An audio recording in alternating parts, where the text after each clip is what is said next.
A very good evening to all of you. I, Akriti Kumari, on behalf of CII, would like to welcome everyone to the CII series of webinars on Industry 4.0 for India. The topic for today's session is Open Connectivity for Smart Manufacturing. The session is brought to you by our partner, Utunga Technologies. I would like to welcome everyone, our esteemed panelists for today's session. Mr. Rushendra Babu, Chief Technology Officer, Utunga Technologies. A very warm welcome to all the participants. Before we begin with the session, I would request the participants to post the questions in the Q&A section. The questions will be taken up by our panelists one by one at the end. I would also request our panelists to kindly keep themselves on mute when they are not speaking. So without further ado, let's begin today's session. Over to you, Mr. Yeah. Akriti? Yeah, I'm sharing. Yeah.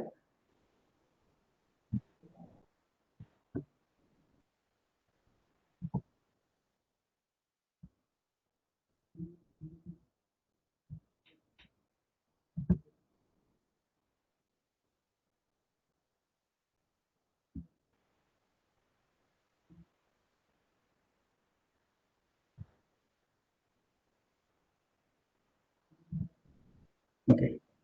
Thank you, Akriti. Good evening. You can take it in the full view mode. Pardon? Full view mode, slide share mode.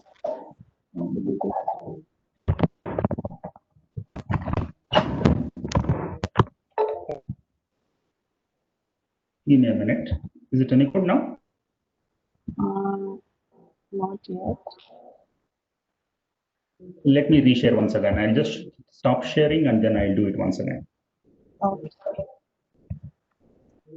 Mr. Rushendra, good evening. This is Payal here. I think there is a notes section which is open besides the slides. If you can close that, it will be better. Notes.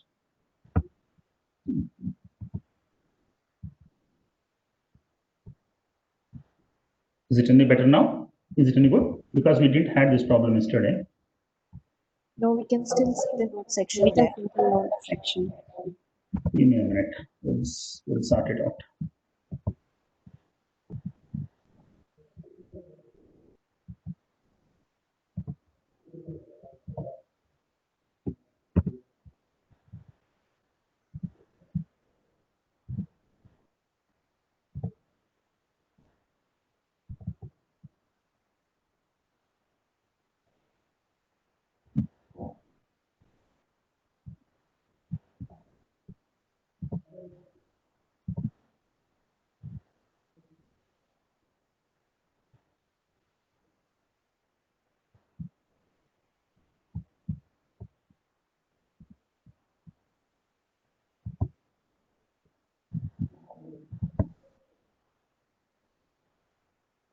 Yes, it's perfect. Yes, it's fantastic. Yeah. Sorry about it. Sorry about the delay. And thanks, Akriti. Good evening. Glad to have you all here for this webinar. And hope you and your families are staying safe in these COVID times. And we also thank CIA for making this happen. So we are going to split this session into three parts. The first 5 minutes, I will give the introduction about our company. And the next 45 minutes, I will speak about the topic that we are on open connectivity for smart manufacturing. And the last 10 minutes, we'll keep it open to take questions from you. And if we cannot answer any of your questions, we'll get back to you on email. So as Utunga, we are a product engineering services and solutions company. So we work with both OEMs and end customers. And I am Rushendra Babu. I'm the CTO at Utunga Technologies, comes with 20 years of experience, primarily in the product engineering space. And now I'm taking care of the digital transformation portfolio products and solutions around it. We as a company are focused on 4 areas. One is on industrial automation and control, power and utilities, building automation and control, and motion and mobility. For these focus areas, we are having offerings in terms of digital engineering, operations applications engineering,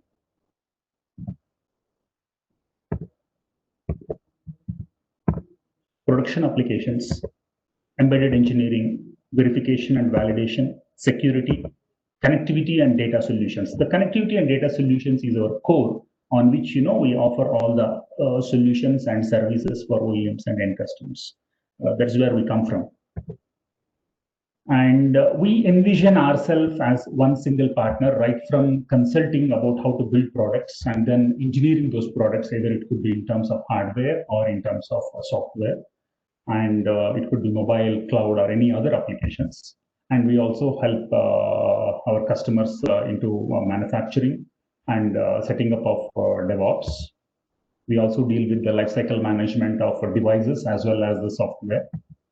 And we also take care of the content engineering. It could be in terms of product content, engineering documentation, and it could be about terminology management as your portfolio grows, and or you might have acquired product from various places. That's where terminology management becomes very, very important, and that's what we do. So we are a complete life cycle partner for any kind of products.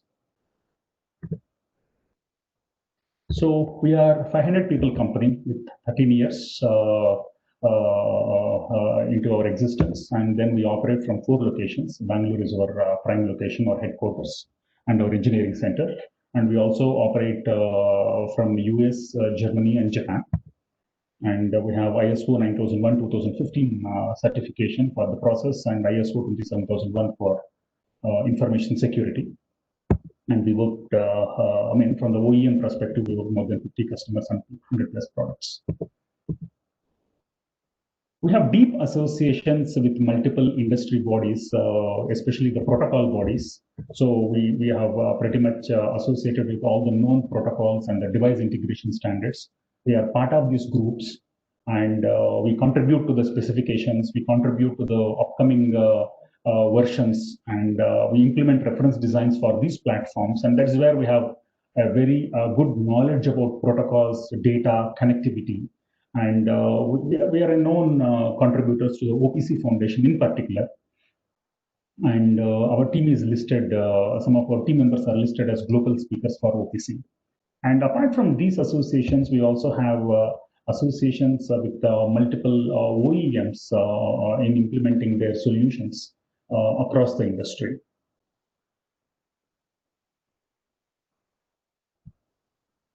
So from the solution point of view, we take care of process design, engineering and consultation, automation engineering, process control engineering, procurement, direction and commissioning, digital transformation projects, and turnkey project management. And we do this because of the multi-domain experience that we have, the SMEs that we have in terms of data connectivity. We have SMEs in the field who are working with the industries, and then we have SMEs on the technology space. So we have a very good combination, or a very good mix of all these three. That's where all this experience comes from. And then we have both software and hardware division, and then we are all guided by process. So that's where the delivery is not going to be by accident, but it is a continuous, very deterministic process. And we have expertise at all layers. If you look at the ISA 95 architecture, and then right from layer 1 or level 1, level 2, level 3, and level 4. So we have experience either in terms of creating products or getting data from these layers, integrating between OT and IT. And along, as we integrate applications or we develop applications, obviously the cybersecurity is a key part of all this. And that's where we also get into the cybersecurity portion of it and then integrate all these pieces together. Now, getting into the topic of today, it is about the open connectivity for the industrial systems. So OPC is considered as one of the leading standards for open connectivity across various levels and various devices in the industry. And that's what we are going to focus on today, to know more about OPC, why OPC, and what kind of scenarios are possible with OPC, and then what are the trends happening, and so on and so forth. So to put the agenda in place, so we will be discussing about the context. Why is OPC required? What problems is OPC going to solve? And then we take a scenario and then explain and then walk through that to understand what are the different areas it can contribute. We talk about the trends later, and then certain products and configurations, because OPC is a standard. It is not just a product. So what are the different products, different configurations that OPC has, which will enable different scenarios? And finally, we'll talk about how Utunga can help in all these implementations and adaptation of OPC. So the problem that it solves, the OPC solves, is about different protocols. A lot of software and a lot of devices has implemented different protocols, and then these protocols keep upgrading. So we need to deal with that. And each protocol, different vendors would have written different drivers for the same protocol. So the moment you have that kind of uncommonality, so you also have to deal with the different drivers. And then you have different information models. So people represent the same information in different ways. So you have to deal with different information models. And then because the protocols are particular, because the protocols are specific right at the physical layer as well as at the transport layer, so the security requirements are different for different protocols. So every single thing of this is going to pose a problem whenever you want to implement a grand strategy of digital transformation into the companies. So for that, OPC, when you look at the definition of OPC, OPC is the interoperability standard for the secure and reliable exchange of data in the industrial automation space and other industries. It does nothing more than that. It gives you the definition and it provides the platform so that the data can be exchanged reliably in a secure manner. And then to define the OPC further, OPC goes to several details in the specification, and I'm going to list down some of these things. Like, it starts from OPC security model. What is the address space model? How different data can coexist? What are the different services so that the implementations can be discoverable in an environment? And what are the information models? These are very, very important, because information model exactly mimics the device or equipment in question. And what are the different mappings to different transport layers, and what different profiles that can be implemented? How is the data accessed? How are alarms and conditions handled? What are the programs that actually you can run programs through OPC to do certain actions, and you have historical access and global discovery and global services and aggregates. But I have just listed a few of them. The specification is growing, and then you have safety and some more things that has been added. So OPC gives a comprehensive platform or a comprehensive definition of a communication platform based on which several products are being implemented, and then that is actually leading for a homogenized environment in the industries. So to give a brief background, so OPC was introduced in 1996 as OPC. Now it is called as OPC Classic. It was based on Microsoft Technologies COM/DCOM, and they started posing a lot of problems in terms of security point of view. And then subsequently in 2006, OPC UA, a unified architecture. OPC stands for Open Platform Connectivity now. And then OPC UA came into existence in 2006, which is an vendor neutral, language neutral specification. So you can implement OPC in any language and on any platform. And then about 18 companion specifications and more are released. When I say companion specification, it is about OPC getting implemented to a very specific object. Either it could be a robot, okay, or OPC for robot, OPC for CNC, or OPC for some other process control. So these are the companion specifications.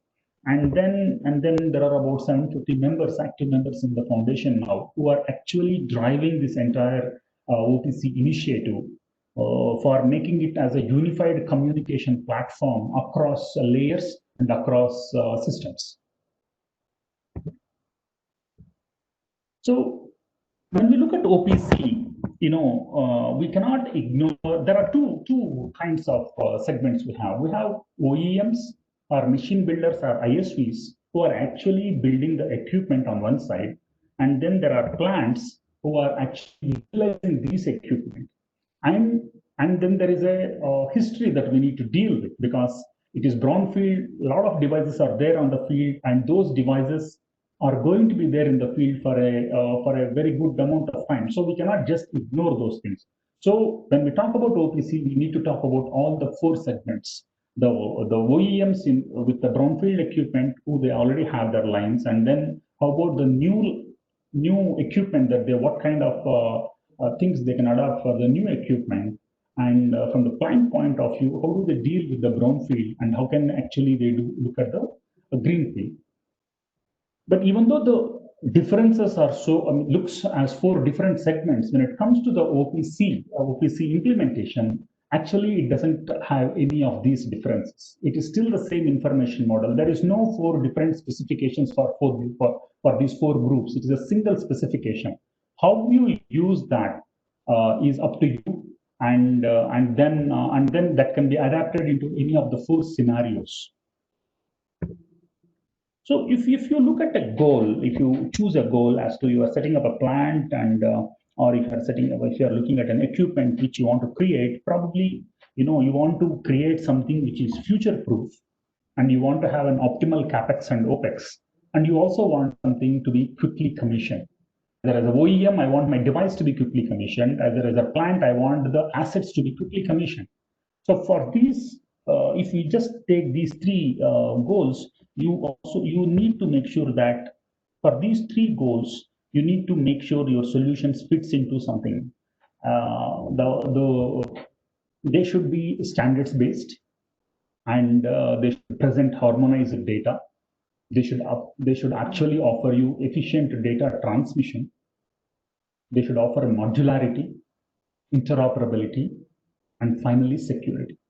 So unless the solutions you choose fits into all this, you cannot achieve actually your aspirations or goals, what you set for. And OPC has answers to each one of these. So if you look at standards, let us say, let us take a simple example where the data is non-harmonized and you are in a multi-protocol environment. So it is a fictitious use case what I'm going to talk. Let us say you have one line with the two robots and a weld machine, all from three different vendors. So what happens is you have probably they come with three physical interfaces. Like one could be on CAN, the other one could be on EtherCAT, and then someone else can be on weld, could be on an entirely a different physical interface. And then each one might have implemented their own communication protocol. So there is another layer. So for you, it might look like a single box, but inside the box, there will be multiple layers. There is a physical layer, then there is a driver, and then each one of them might actually represent the same information in multiple ways. That is where the vocabulary comes into picture. So vocabulary 1, vocabulary 2, vocabulary 3. So this is how complex the systems will look like. And now if you add one more line, and then if all these three lines are actually, talking to the higher level, this is how complex the system will look like. So as the components are more, the reliability of the system is always less, because any one of these components can go down and that line can go down, or it can cause disturbance to the other levels. This is what happens when you have non-harmonized data under multi-protocol environment, and which is what we see in a lot of the plants today, because they are coming from different vendors and they are coming from different generations.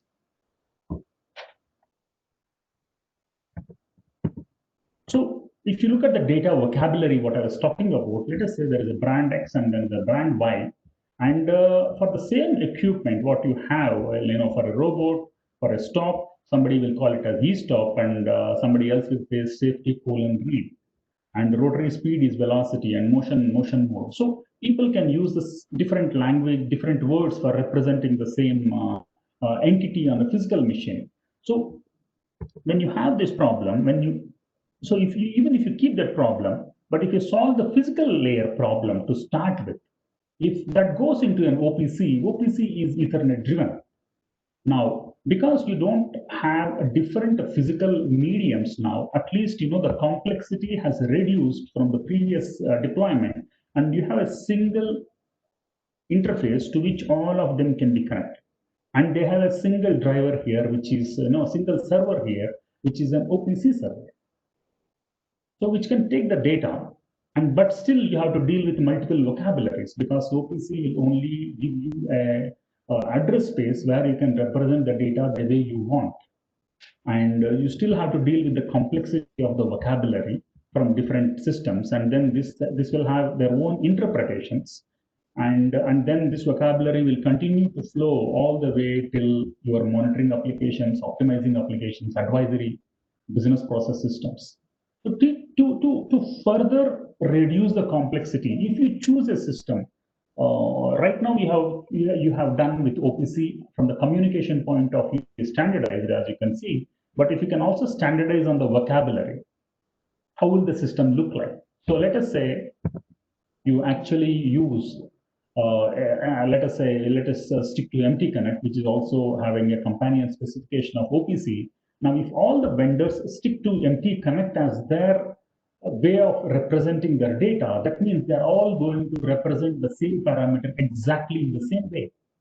So which means to say, the motor access, the OPC UA information model will actually, apart from actually providing you the space for defining what the robot is, what the information is, but now the data is the same across the members.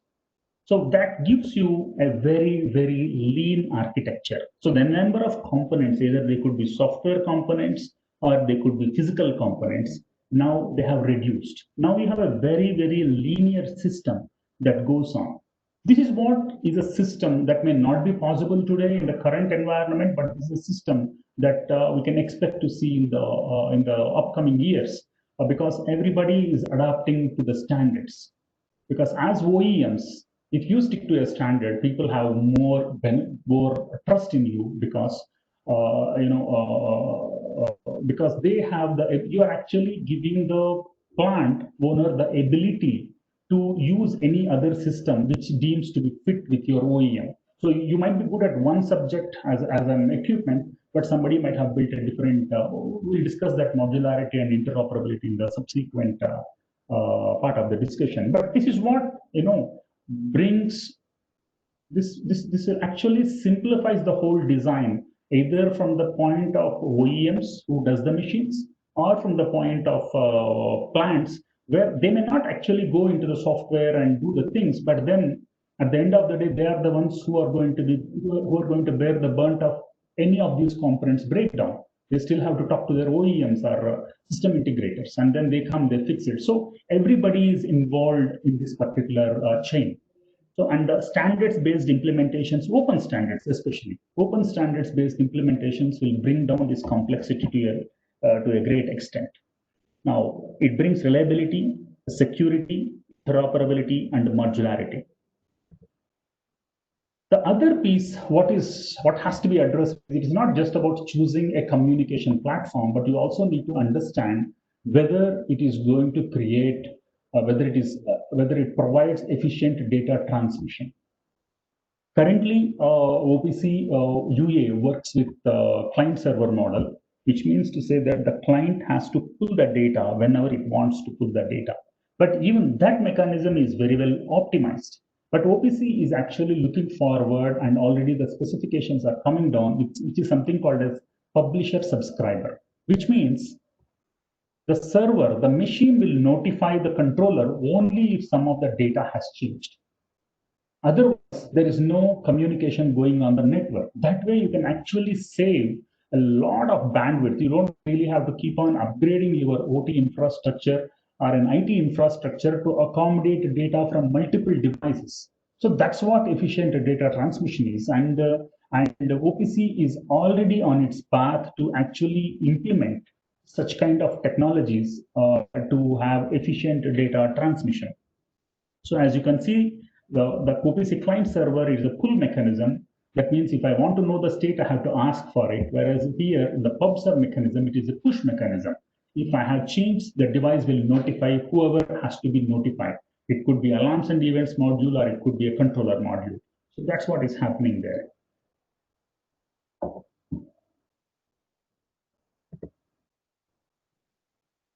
The other important piece when we build any systems or when we deploy any systems is to look for modularity.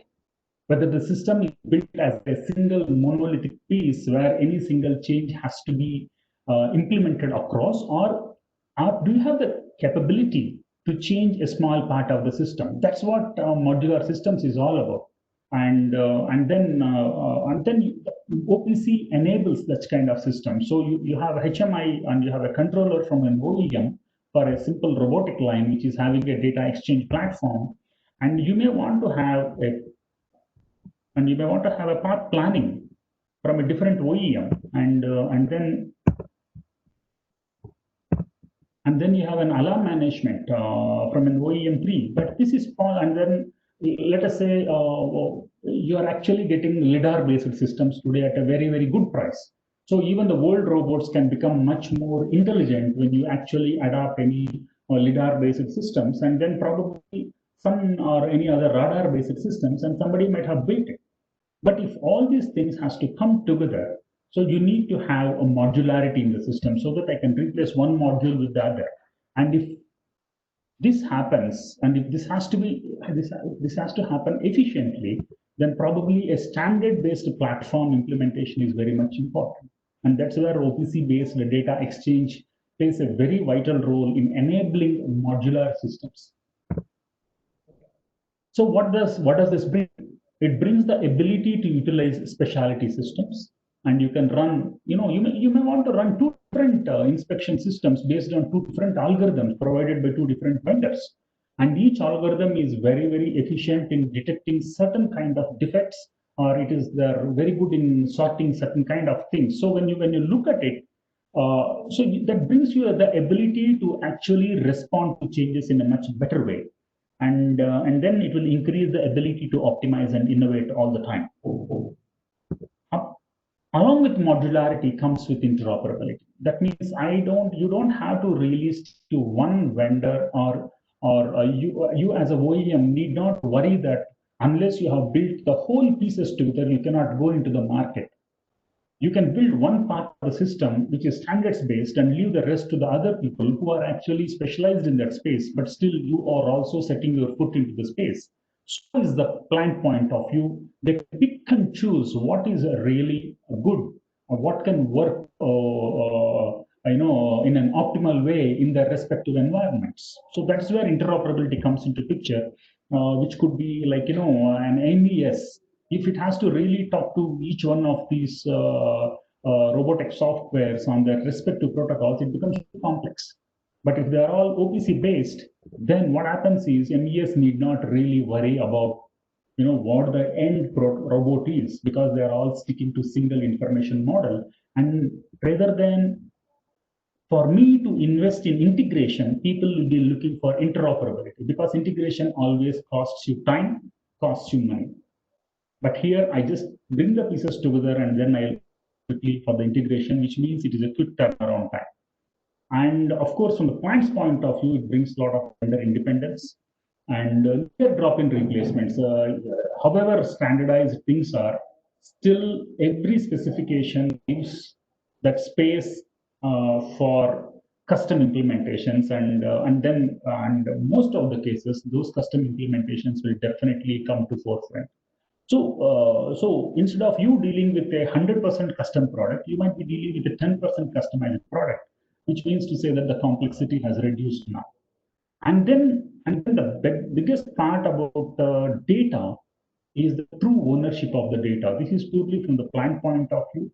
It is not necessary that since the software is running in your premises, you are the owner of the data. There will be times where you really go there and you think that the data is still lying in your premises, but if you go there, you can't access because the data is encrypted, because you cannot have drivers, or else you need to pay for extra licensing. So with OPC, if you know that there is OPC and if you have already invested on it, then you know that the data is within you, because the sovereignty of the data is very, very important. It talks about your process, it talks about your inspections. That is your IP. So going forward, protecting data and knowing that you are the owner of the data is very, very important. And working with systems with known standards, with open standards, gives you that underlying protection of owning your own data. The other piece, as the integration is continuing, the other piece is security. And when it comes to security, there are certain goals of any secure platform. It is nothing to do with OPC or non-OPC. Authentication, you want to make sure the integrity of the data is maintained.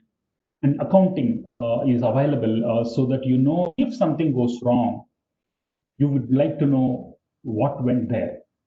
And you want to know about it, and you need to make sure that the data is confidential and the system has to be available all the time, and people should be, and from the people should be able to do only those things that they are authorized to do. These are the fundamentals of security. And then OPC has a very clearly defined how each one of these has to be implemented. This is very clearly decided, I mean, given in the specifications. And then when the OPC products goes for certification, most of these features will be tested, and then only the product is getting certified. So you can have that assurance that when you are using an OPC based certified product, then you know that these things are taken care. So you don't really have to become an expert by yourself.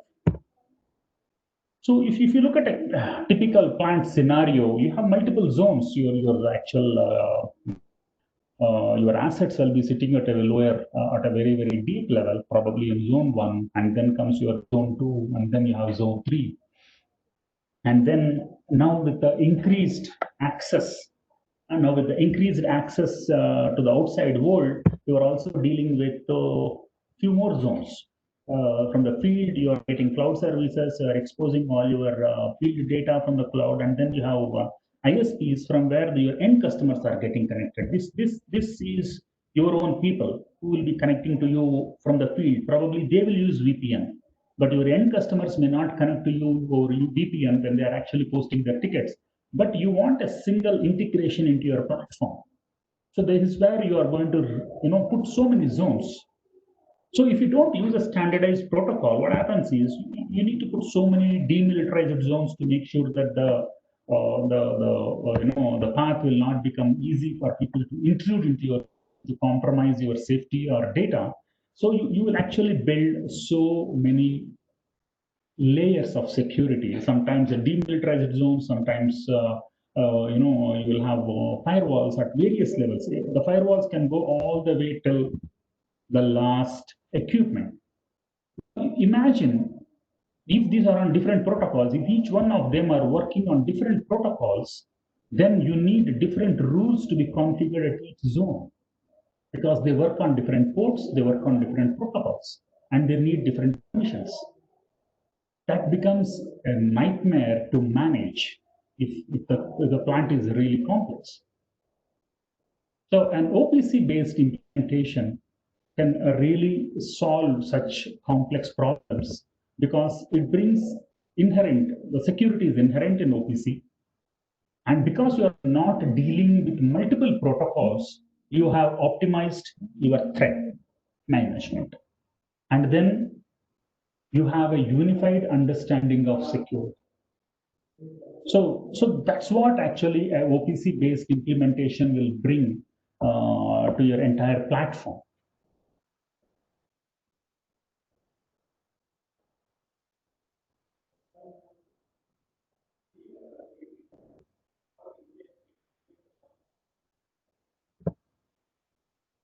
So apart from the obvious what we have discussed, now you also need to look at the trends that are happening, and then whether there are any benefits for you to actually start looking at these technologies and implementations. So from the transformation point of view, this is a typical ISA 95 architecture, which all of you are aware of, where you start with level 1, 2, 3, 4, 5, and then even the plants are physically architected from the communication points of view. They are architected in the same way, and they are very secure. They serve their purpose very well, so that people just can't from this level, just don't go and mess around at this level. So this really is a very good architecture, because there is a physical there is a physically they are constructed that way. But responding to changes and adapting to new technologies is really challenging. And there are few things that are changing the business landscape today. One is mass customization is something that we are expecting, and increased velocity of innovation, which also reflects in obsolescence and quick time to respond. And there are threat management that keeps coming every day, and you want to optimize productivity and cost, and you also need the regulatory compliance. So with all these things in picture, the new architecture looks like this, which is a flat architecture. So they still logically function in a pyramid, but they are physically actually connected to a horizontal axis, which means theoretically, I can actually from this, I can go to this layer. So that is a threat, obviously, that has to be dealt with, but then this will also give you the flexibility of actually implementing much more modular systems into your space more quickly. So, and then this is the new architectures that are being proposed. So when you look at the reference architectures, there is a RAMI, which is proposed, and then IIRA, and then you have Namur open architecture, and you have OPAS architecture, mostly from the process point of view, and you have module type package systems that are being proposed. These are all different standards, different organizations. And these organizations are proposing architectures, are coming out with specifications for the new for efficient functioning of the factories in the context of Industry 4.0 or smart factory. What is common in most of this architecture is the reference to OPC. They use OPC to connect different components in the system. They recommend.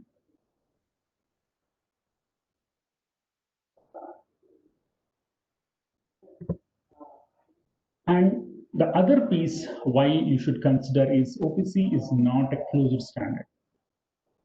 OPC UA has associations or has relationships with multiple bodies in different segments. And either it works with protocol layer, it works with standards, it works with device integration, and then it works with various industrial bodies, VDMAs and all those other pieces. And then a lot of OEMs and end customers are being part of OPC UA, and it supports companion specifications, which means it's a living standard, and then a lot of work is going on. So the investments, when you look from the investment point of view, you can, to a large extent, you can be assured that your investments are going to be safe and secure for a foreseeable future. And then if you look at the implementation or adaptation, I'll speak about the adaptation in a while. So the other aspect on the OPC is with respect to the trends that are happening. There is a lot of work going on for Ethernet-based protocols, and then TSN-based time-sensitive network based on the Ethernet is already on the cards. So we have demonstrations around the world now, and the single-pair Ethernet is getting launched, and it is going to be prevalent, where you have just two wires, and it is responsible for both the data as well as the power, and then it is going to be run for a few hundred meters easily, and they all work like a regular Ethernet cable. So that's what is upcoming. And then you have advanced physical layer, where people are working to have a unified physical layer, so that all these technologies can be enabled together. And then once this becomes a reality, or is in the process of becoming a reality, OPC, will have a much more standing because it is already Ethernet based, and the TSN and SPE and APL are nothing to do with any specifications. So it is ready to adapt. And couple this with PubSub, it becomes a very efficient mechanism. Today, OPC may not be used for very time critical systems, but it is envisioned that there is a probability in the near future that OPC can be adapted for near real-time systems. The adaptation point of view, at the enterprise and MES level, you have more availability today, and the PLC, SCADA, DCS, and the devices are having an upcoming availability. And there are more than 35,000 different OPC products used. And I was just referring even in the last 3 to 4 months, I think even a new a very known robotics company has enabled existing systems with OPC UA. They have not rebuilt it, but they have just added a software component to that so that their dictionary is getting mapped to the OPC dictionary so that anyone with a OPC information model can actually use that. And then all the cloud providers like Microsoft and I guess even Google has started implementing OPC on that cloud now.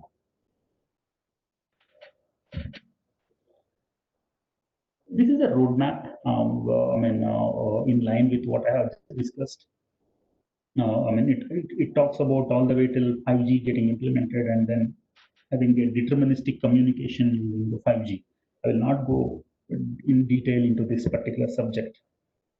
So when you look at a smart factory, that's what is the context today, wherever we go, we are speaking about smart factory. And then if you look at the fundamentals of smart factory, which is connected, and it has to be transparent, and it has to be optimized, and it has to be agile. And if you reflect back on what we have discussed till now about OPC, OPC fulfills each one of these things. And then if you want to really do a checklist kind of a thing to understand how does the OPC fit, it is vendor neutral. It provides interoperability.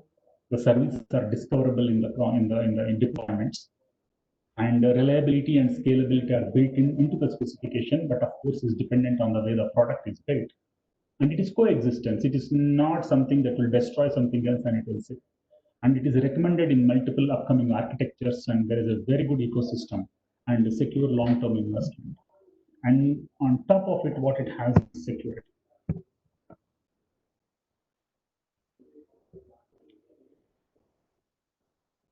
So from the products and configurations, OPCs, as I said, can be utilized in different ways. I'm just depicting one of the use cases. Let us say you have an edge device and you have multiple devices here. One is the OPC UA server, the other guy is an OPC Classic, and something else comes with a different protocol on its own. So an edge device can be configured like this, where one will have an OPC UA aggregator, one will be having a DA client, and a protocol driver separately, but then all of them can be actually aggregated back to OPC server. So all the data from these devices are unified in the edge device through this interaction, and then you are going to deploy the whole thing available for any of your analysis, scheduling, optimizations, and so on and so forth. The other way of looking at as a typical setup, if you look at this system, actually there are three important pieces. One is your control piece, which is your instrumentation and control coming in this block. And then you have your business systems coming into this block. What is getting added today is this block, the entire IIoT block, which is actually running parallelly in most of the cases. So when you look at this, the best way for implementing this so that all these three systems coexist but can independently work and will not have impact on each other when they go down could be a single hub which is responsible for exchange of data between these three systems. And at this point of time, OPC is a candidate that is rightly poised for having for actually using it for implementing such an architecture. And as you can see, this makes the data management more transparent and available. And you can build any further systems on the same data hub. You really don't have to get into these pieces. So the other way of looking at what OPC can be used is in terms of an architecture looking like this, where you have a DCS, where you have an advanced process control system, you have a plant information management system, you have a MES history and CRPs, and then you have the control element sitting over here. And then in every plant, there will be data, there will be, these systems might be running on different protocols, even within the OPC or custom protocols. So if you really want to implement it, and let us say you are implementing this as a new thing because you want to really bring analytics and operations and all those things. And if you are really configuring a data lake kind of an environment, the possibility is you have to use different kinds of OPC products for different requirements.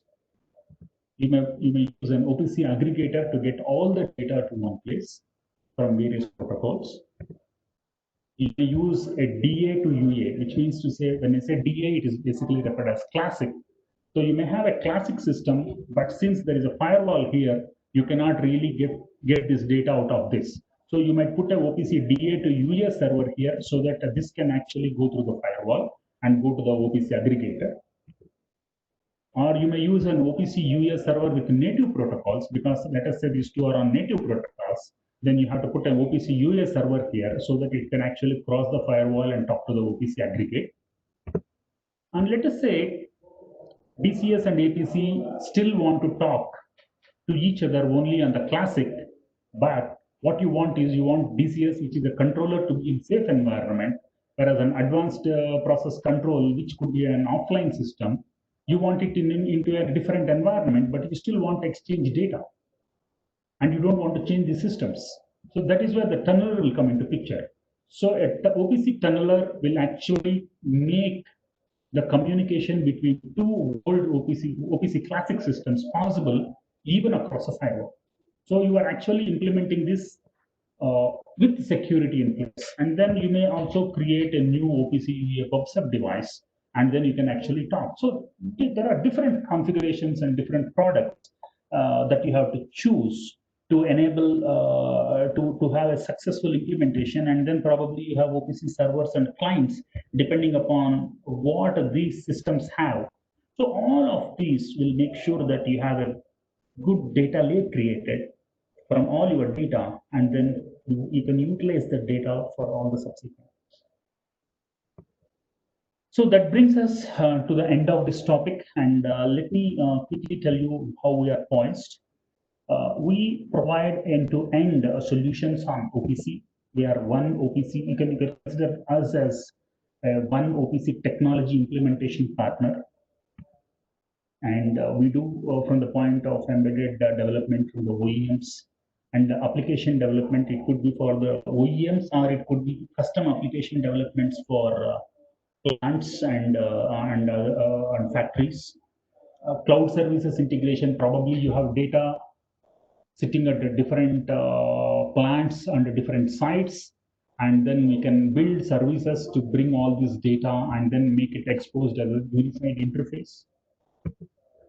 We can provide you consultancy and advisory services both for OEMs and plants in terms of how to really adapt OPC.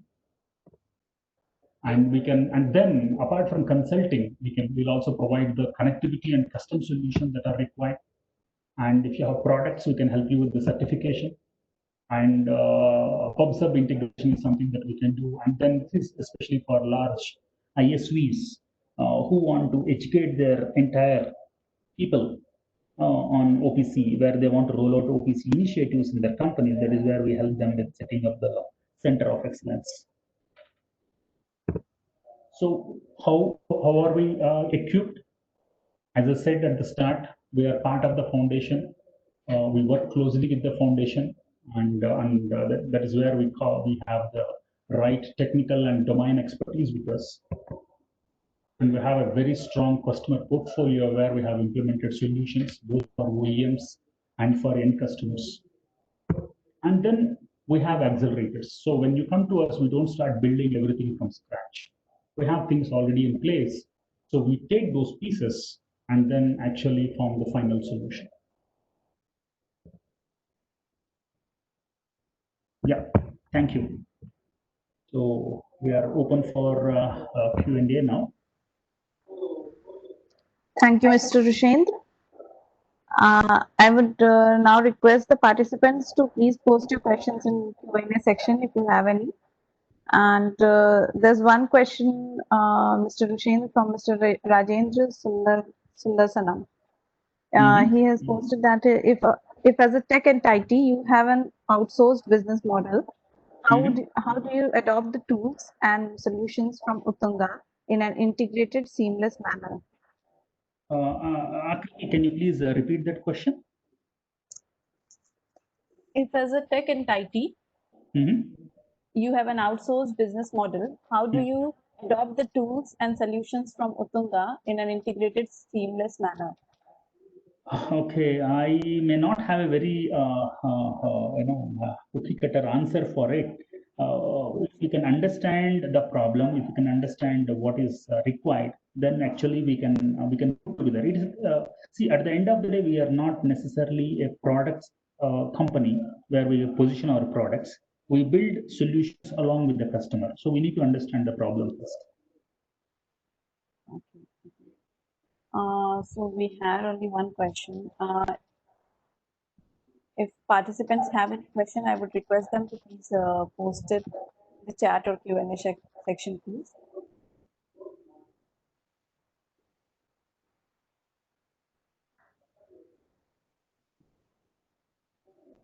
And if any one of them wants to connect with Uttunga Technologies or with the speaker, Mr. Rushendra Babu, they can write back to us at akriti.kumari@cii.in. We'll help you to connect with Uttunga.